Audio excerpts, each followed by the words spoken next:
Vstop v simulator letenja, ki se skriva za zaveso ene od izložb v strogem središču Ljubljane, v hipu pričara občutek vstopa v letalo.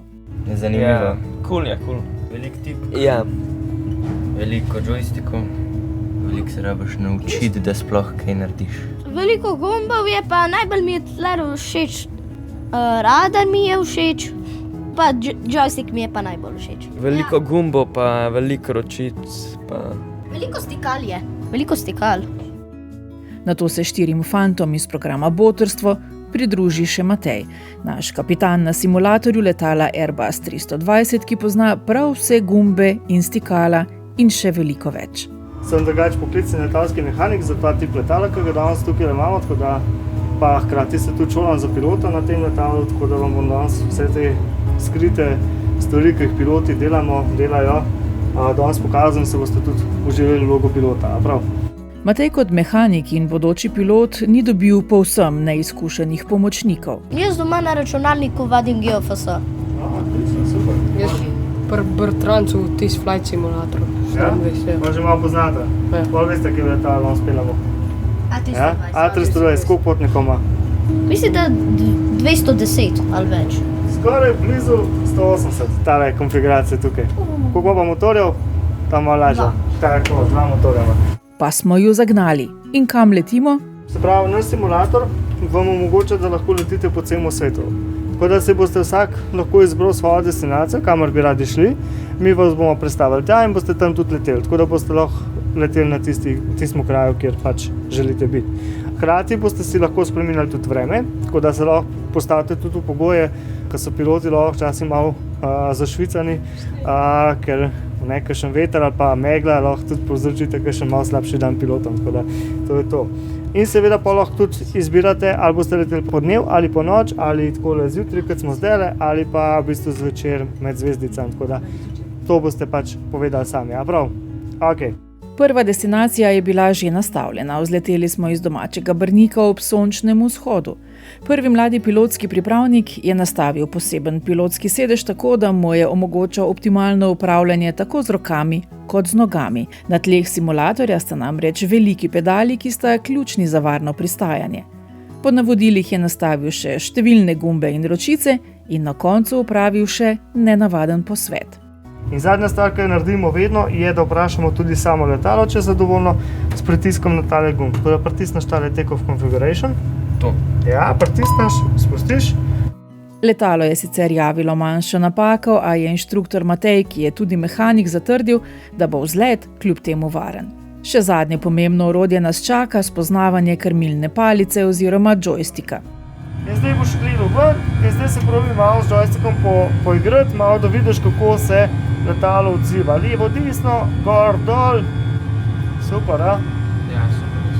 Popoln občutek letenja, poleg same zasnove simulatorja, ki po obliki in opremi natančno povzema pilotsko kabino, daje še video simulacija. Skozi navidezna okna, ki jih ima simulator na enakih mestih kot letalo, ob spremembah smeri poleta lahko spremljamo identične prizore, kot bi jih, če bi bili v letalu. Spreminja se pogled na zemeljsko površino in pri zelo hitrih spremembah, te tudi zaradi delovanja možganov, na telo delujejo enako, kot bi bili zares v letalu. Zdi se mi, kakor da se mi tudi premikamo. Saj, mečkan se ziba. No, pa se v resnici ne, pojasni Matej. Naš simulator ni na hidravliki, če bi pa tole bilo na hidravliki, bi pa po mojem verjetno že rabili kakšne vrečke za brukat, tako da sam povem. Se poheca naš inštruktor Matej. Nekaj virtualnih krogov nad Gorenjsko kasneje se začnemo vračati proti letališču. Sodobna letala in letališča so v večini primerov povezana do te mere, da je veliko opravil že povsem avtomatiziranih. Še nekaj nastavitev in pristanemo. Levo. Ja. Pa ven, glej na stezo. Pa kad ti reče motore nazaj, boš do motore nazaj. Motore nazaj. Palca malo nase, dost. Joystick na mir. Zdaj pa sam levo desno upravlja z repom letala. In ga poskušaš obdržati na sredini steze. Evo, super. In prva izjava novopečenega pilota po varnem pristanku. Ja, na začetku je bilo pač veliko gumbov, pol, ko sem vsega, kaj treba narediti, nekako sem si zapomnil te 4 gumbe plus 2 gumba. Ja, pol, ko smo vzleteli, je bilo kar najtežje bilo pa prstati, drugače pa ja, je bilo fajn. Pedali so še dosta enostavni, joystick je malo trd, tako da je treba malo pritiska dodati, ampak drugače pa ja, ni toliko težko. Ja, bilo je fajn, mislil sem, da bo težje, ampak ni bilo. Tako da ja. Inštruktor? Jaz mislim, da smo danes imeli dobrega pilota, tako da se že veselim do novih letov z njim. Naslednji pilotski pripravnik se je odločil za vzlet iz newyorškega letališča. Inštruktor Matej je poiskal program za simuliranje okolja in v trenutku smo skozi okenca simulatorja videli identične prizore, kot bi jih videli, če bi bili potniki v letalu na tamkajšnjem letališču. Tole je zdaj letališče LaGuardia v New Yorku. LaGuardia. Ja, LaGuardia. A se kdo spomne unga primera, ko je letalo Airbus 320 pristal na vodi? Ja, tukaj v reki. No, to je to letališče, z katerega je poletel. Film so naredili. Ja, Mislim, da ste imeli mogoče kakšen. tako da glejte ven za goske. In nov par, pilota in kopilota, na to opozori tudi v pozdravnem govoru svojim potnikom. Dober dan, potniki, kako se kaj imamo? Lepo vreme v New Yorku. Zelo dober razgled, paziti moramo na goske. Če kakšne vidite, nas morate opozoriti, ker pač, če preletijo v motorje, se bojo zakurili in bomo strmoglavili. Ja, danes letimo iz New Yorka v Šanghaj, ja, na Kitajsko. Naš let bo zelo kratek, v 5 minutah bomo že na drugem strani Kitajske. Priprave, nastavitve, uspešen vzlet in ocena mladega pilota med letom. Težko je pilotirati, pa tudi če je samo simulator, ker moraš vedno imeti v tem kvadratku križec in je težko nacilati s joystickom in je težko. Malo gledam ven, večinoma gledam kle v ekran, da nam kaj narobe naredil, ampak zdaj bom tako mogel začeti gledati ven, da lahko pristanem. Samo še čim mirnejše pa bo. Tudi zadnji kopilotsko-pilotski par, ki si je za destinacijo izbral grške Atene, je suvereno peljal veliko jekleno ptico oziroma njen simulator. Super gre, sam lovimo ta križ. Imam tak računalnik, tak ekran, ki mi pove, kam moram iti. In sledim temu križu, kjer se seka ta 2 črti z kvadratkom rumenim in ja, pol sledim temu in pridemo do naše destinacije. Ni toliko težko, ampak je pa malo smotano, ko boš na vsake toliko cajta skozi spremenjati pa loviti pa tako. Tako da ja, ni toliko spet grozen. Eden od virtualnih letalskih poletov nas je peljal na prav posebno letališče na otoku Madeira, ki je med piloti znamenito zaradi zelo zahtevnega pristajanja in vzletanja. Da je bila izkušnja še bolj pristna, so fantje naročili še posebej slabe pogoje, popolno meglo, ki je v celoti preprečevala pogled na pristajalno stezo. Na tej se je leta 1977 zgodila huda letalska nesreča, v istem letu pa se je tudi na Tenerifih zgodila nesreča, ki je po številu smrtnih žrtev še vedno rekordna. In oba tragična dogodka sta bila povod, da se je v civilnem letalstvu marsikaj bistveno spremenilo.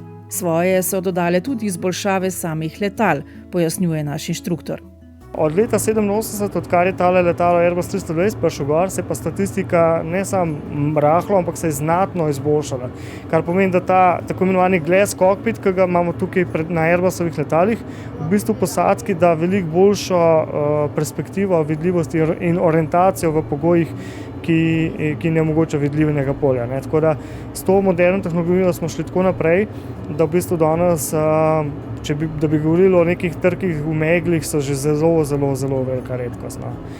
Sploh z novejšo generacijo, kot so A350 pa Boeing 787, ki imata mogoče tudi že sisteme za prepoznavanje objektov ali pa ovir v megli, je to šlo že v take tehnološke napredke, da se v bistvu na letalu lahko definitivno varno počutimo. Fante so zgodbe o nesrečah zelo zanimale, tudi o najhujši nesreči s slovenskimi potniki leta 1981 na Korziki. Moj stric pa pač njihova družina, sprav babi pa dedi, so že kupili karte na to letalo za Korziko. in so skoraj že šli, babi je ful hotela iti. Ampak je dedi rekel, da vse noče iti, da se mu zdi, da bo nekaj narobe in pol niso šli in pol so videli, da se je letalo zabilo. Pač je. Varnost poletov se je v skoraj 45 letih od takrat neprimerno izboljšala, tudi zaradi možnosti izobraževanja, ki jih imajo piloti na prav takih simulatorjih, kot so ga preizkusili fantje, in seveda še na bistveno izboljšanih, kot ga je med šolanjem za pilota izkusil inštruktor Matej.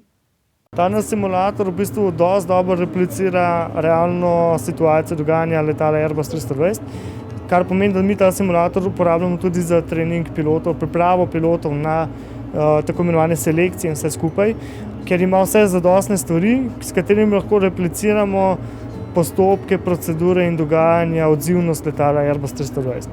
Zaveda manjka tukaj pa seveda še hidravlika oziroma dinamični sistem, ki pač probamo poskušati ponazoriti tudi pritiske in pa neke dogajanje fizičnega sveta, ne? Ampak za samo pripravo je to idealen simulator, ker ne stane toliko, tako da se piloti pridejo sem potrenirati, pripraviti, da lahko potem svoje znanje takoj pokažejo na simulator, ki mu rečemo v bistvu level D, full motion, ker tam je pa tako, ne, če ti inštruktorji reče, da moraš priti 1 uro, pa da se moraš plačati iz svojega lastnega žepa, ni lih ravno najbolj luštna zadeva. Ja, tukaj govorimo že o 1000 evrih in več, no, tako da to so kar drage stvari, oziroma saj tudi šolanje je ena izmed najzahtevnejših stvari. Med fanti, ki so ta dan prvič preizkusili simulator, 3 v resničnem življenju še nikoli niso leteli, zato je bila izkušnja toliko bolj dragocena. Njihov inštruktor Matej jih je ob koncu pohvalil. Ja, jaz mislim, da ima potencial biti eni fantastični piloti. 8-letni udeleženec, ki zelo rad riše letala in ga letenje močno zanima, čeprav še ni letel, je ocenil. Ni lahko, ampak tako, ko pilotiraš je delno lahko, ampak vseeno pa ni tako lahko. Tudi ta izkušnja je bila zanj dodatna spodbuda. Bila mi je zelo všeč in želim si enkrat iti pilotirati 737. Kljub rosni mladosti je namreč že odločen, da bo to njegov poklic. Ja, seveda, ampak ne bi pilotiral ta potniška, ampak samo tista bojna. Tudi njegovemu sopilotu je bila izkušnja odlična.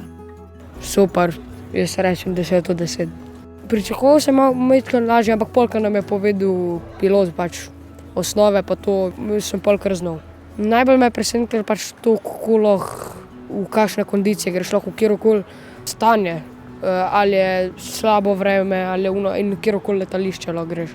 Mi smo pristali v središču Ljubljane, zadovoljni z dogodivščino in z inštruktorjem Matejem. Všeč mi je bilo to, da vejo veliko stvari, tudi kaj se je zgodilo okrog sveta. Pa take stvari poznate, znane dogodke, sploh povezane z letalstvom. Pa Zelo dobra izkušnja. Enako. Pa super, odlično in enako, kakor ostala dva.